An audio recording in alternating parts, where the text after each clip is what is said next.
തുടരും. അതെങ്ങനെ സൂപ്പർ ഹിറ്റായി? അതിനൊറ്റ ഉത്തരവുള്ളൂ, മോഹൻലാൽ, അദ്ദേഹത്തിൻ്റെ ഫാൻ ബേസ്. ലാലേട്ടൻ്റെ കട്ട ആരാധകർ ലാലേട്ടനിൽ നിന്നും ആഗ്രഹിക്കുന്ന ടൈപ്പ് സിനിമകൾ റീസെൻ്റായിട്ട് ഇറങ്ങാത്തതും ഈ പടത്തിന് ഗുണകരമായി. പക്ഷേ എനിക്ക് പറയാനുള്ളത് ഈ പടത്തിൻ്റെ ഡയറക്ടറെ കുറിച്ചാണ്. തരുൺ മൂർത്തി. നമ്മുടെ യൂട്യൂബർമാർ ഓരോ ഊള പടം എടുത്തിട്ട് അതിൻ്റെ ഡയറക്ടർ ബ്രില്യൻസ് എന്നും പറഞ്ഞിട്ട് കുറേ വീഡിയോ ചെയ്യുന്നത് നമുക്ക് കാണാറുണ്ട്. സൈഡിൽ നിൽക്കുന്ന മരം, ആകാശത്തിൽ കൂടെ പോണ പക്ഷി, സൈഡിൽ കൂടെ പോണ പട്ടി എന്നൊക്കെ പറഞ്ഞിട്ട്. ഇത് കേട്ട് ഇൻസ്പയർ ആയിട്ട് ഡയറക്ടർ ബ്രില്യൻസ് വാരി വിതറി മെഴുകിയ പടങ്ങളും നമ്മളെ ഇൻഡസ്ട്രിയിലുണ്ട്. അങ്ങനെ നിങ്ങൾക്ക് ഏതെങ്കിലും പടം ഓർമ്മ വരുന്നുണ്ടെങ്കിൽ കമൻറ്റ് ചെയ്യാൻ മറക്കരുതേ. ഡയറക്ടർ ബ്രില്യൻസ് എന്ന് പറയുന്നതിനേക്കാളും എനിക്കിഷ്ടം ഡീറ്റെയിലിംഗ് എന്ന് പറയുന്നതിനോടാണ്. തരുൺ മൂർത്തിയുടെ തന്നെ ഒരു ഇൻ്റർവ്യൂവിൽ അദ്ദേഹം പറയുന്നുണ്ട് ഒരു സ്റ്റിൽ ഫോട്ടോഗ്രാഫ് എടുക്കുന്ന ആ സീനിനെ കുറിച്ച്. അതിലുള്ള ഓരോരുത്തർക്കും ഓരോ മൈന്യൂട്ട് കാര്യങ്ങളും പറഞ്ഞു കൊടുക്കുന്നത് കേൾക്കുമ്പോഴാണ് നമുക്ക് മനസ്സിലാവും ഈ ഒരു ചെറിയ സീനിൽ വരെ എന്തോരം എഫേർട്ട് എടുത്തിട്ടുണ്ടെന്ന്. കുറച്ചും കൂടി വ്യക്തമായി പറഞ്ഞാൽ ഡീറ്റെയിലിംഗ്.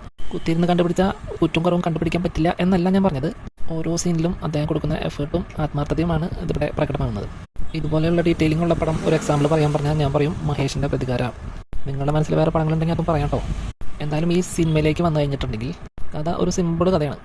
ലാലേട്ടൻ്റെ തന്നെ ഏറ്റവും ബെസ്റ്റ് 10 പടങ്ങൾ എടുത്താൽ ഈ പടം ഉണ്ടാവോ എന്നെനിക്ക് സംശയമാണ്. ഈവൻ 3 പടം മാത്രം ചെയ്ത തരുൺ മൂർത്തിയുടെയും ഏറ്റവും ബെസ്റ്റ് പടം ഏതാണെന്ന് എന്നോട് ചോദിച്ചാൽ എനിക്ക് ഓപ്പറേഷൻ ജാവ എന്ന് തന്നെയാണ് ഉത്തരം പറയേണ്ടി വരിക. എന്നിട്ടും ഈ പടം എങ്ങനെ ഇൻഡസ്ട്രിയിൽ ഹിറ്റായി? അതിൽ ആദ്യത്തെ കാരണം ഞാൻ പറഞ്ഞു, മോഹൻലാൽ. പിന്നത്തെ കാര്യം കഥ പറഞ്ഞ രീതി.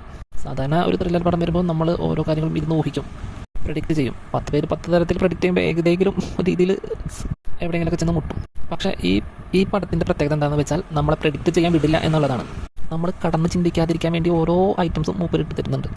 ആരാണ് മരിച്ചത്, എങ്ങനെയാണ് മരിച്ചത്, ആരാണ് കൊന്നത്, എവിടെ വെച്ചാണ് കൊന്നത്, ഈ വക ചോദ്യങ്ങളൊക്കെ നമ്മൾ ചോദിക്കാതിരിക്കാനുള്ള ഐറ്റംസുകൾ മൂപ്പരിട്ട് തരുന്നുണ്ട്. നായകൻ ചിന്തിക്കുമ്പോൾ മാത്രമാണ് നമ്മളും ചിന്തിക്കുകയുള്ളൂ. അതിനുവേണ്ടി സർപ്രൈസ് ക്യാരക്ടർ വരെ ഇറക്കിയിട്ടുണ്ടായില്ല.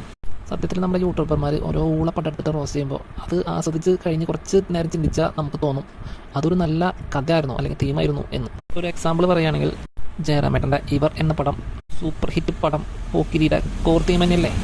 അതുപോലത്തെ പടം ഇവന്മാരുടെ കയ്യിൽ കിട്ടാറുണ്ടെങ്കിൽ ഏത് ലെവലെത്തിയാനായിരുന്നു? മലയാളികൾ ഇവർ കണ്ടതിനേക്കാൾ അധികം പോക്കിരി കണ്ടിട്ടുണ്ടാവും എന്നുള്ളത് എനിക്ക് നല്ല ഉറപ്പാണ്.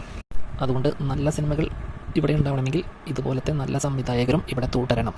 എൻ്റെ വോയിസും എക്സ്പ്ലനേഷനും അത്രയ്ക്ക് നല്ലതല്ല എന്നെനിക്കറിയാം. എന്നാലും എനിക്കിതോടെ പറയാൻ തോന്നി, ഞാൻ പറഞ്ഞു.